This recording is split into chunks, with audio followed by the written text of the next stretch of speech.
Jumping your e-mountain bike is one of the best feelings ever, and it's something that I've been doing for quite a few years now. Sure, I've learned a few lessons along the way, sometimes the hard way, and I've definitely got the scars to prove all of that too. But I don't want to see you guys crashing and having a hard time on the jumps. I want to see you enjoying yourself. So today, taking a look at jumping your e-mountain bike and how you can get the most from it.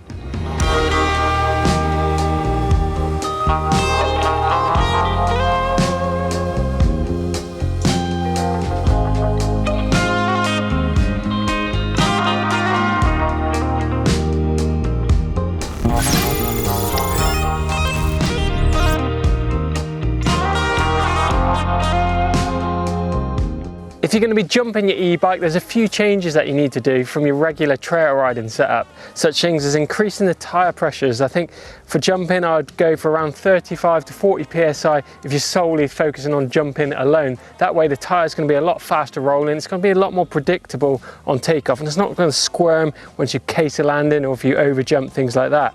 Next up is going to be suspension. You need to make that stiffer too, so maybe run about 20% sag in the rear shock and stiffen up the fork as well. You want that bike feeling nicely balanced front and rear. Lastly, you might want to drop your seat as well out of the way. If you get that seat out of the way, it's just going to give you a lot more manoeuvrability over the bike fore and aft in the air. The last thing you want to do is get hung up by your saddle.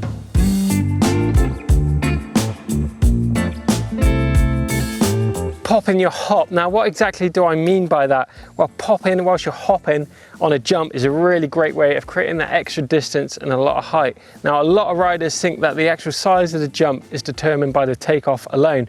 Well, obviously this, with the amount of effort and the entry speed you make to it, is going to determine that distance exactly. But the arc is totally transformable by how much effort you put in on that takeoff. If you pop, you're going to create more of an upward arc and meet the landing. If you come into it just alone, just using the takeoff, you're going to come quite a flat transition through the jump and meet the landing.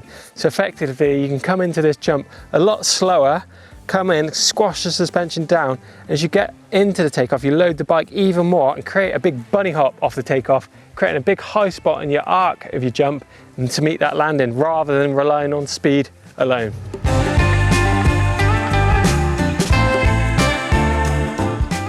So every single jump has a sweet spot of the landing. Usually it's the first quarter of it. So kind of on this big long tabletop, from about my foot as wide as my legs go, is kind of the sweet spot of the landing. If you go further or any less than that, it's going to be quite an impact to you. The thing is, if you over jump a jump, you're going to be going to flat and losing a lot of pump from the landing. That means your exit speed is going to be slower. If there was another jump out of this, you might struggle to actually get the speed generated from this landing to clear that next jump.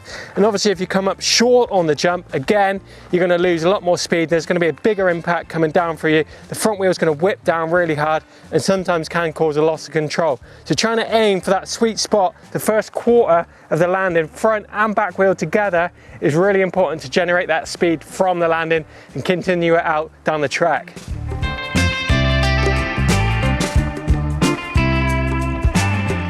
Confidence and commitment is definitely key when it comes to jumping your e-mountain bike.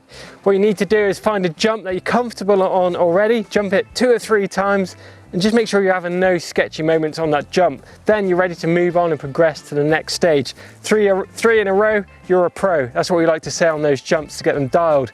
Now this is the next step in trail progression for a double. Now this is a double jump, meaning you've got a takeoff and a landing. Now this is a really fun one to progress on because you can literally roll over this, not get any air whatsoever. Then you can step it up by jumping a bike length. You can jump 2 bike lengths, or you can send it fully into the landing. It's a real nice way to build up those skills and get confidence in your progression.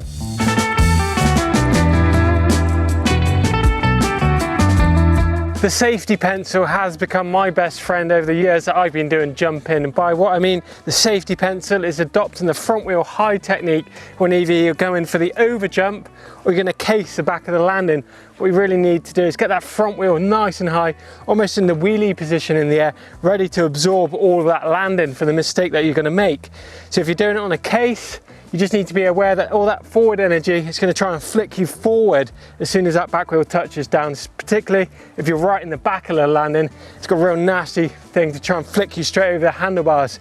But if you're going to go for the over jump as well, that's when you still need to adopt the safety pencil, get that back wheel down and get ready for the impacts of the landing. Just make sure you're going to lay off the brakes, because if you touch the brakes, you're probably going to get flipped straight over the front, or the wheel's going to skid and you're going to lose control. So stay relaxed, get the safety pencil deployed.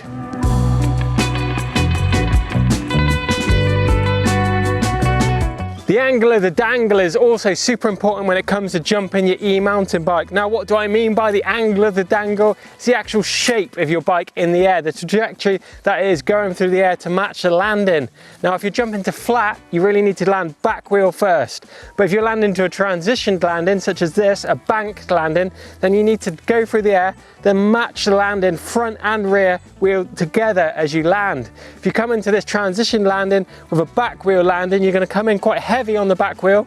The fork's going to be jacked out in front of you and it's going to whip down really hard, possibly causing a loss of control to the front wheel. So it's super important to get the angle of the dangle correct to match the landing to which you're landing to.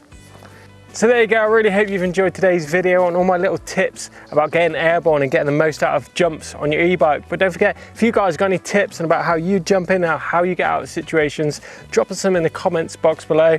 But if you want to stick around and check out another video, check out jumping mistakes down here, or check out First in Flight if you're new to jumping on your e-bike. Give us a thumbs up if you've enjoyed it. As I said, drop some comments in the box below. Don't forget to smash the globe in the middle of the screen to subscribe to EMBN, and whilst you're there, hit that notification bell to get a notification every time we upload here on EMBN to make sure you're not missing out.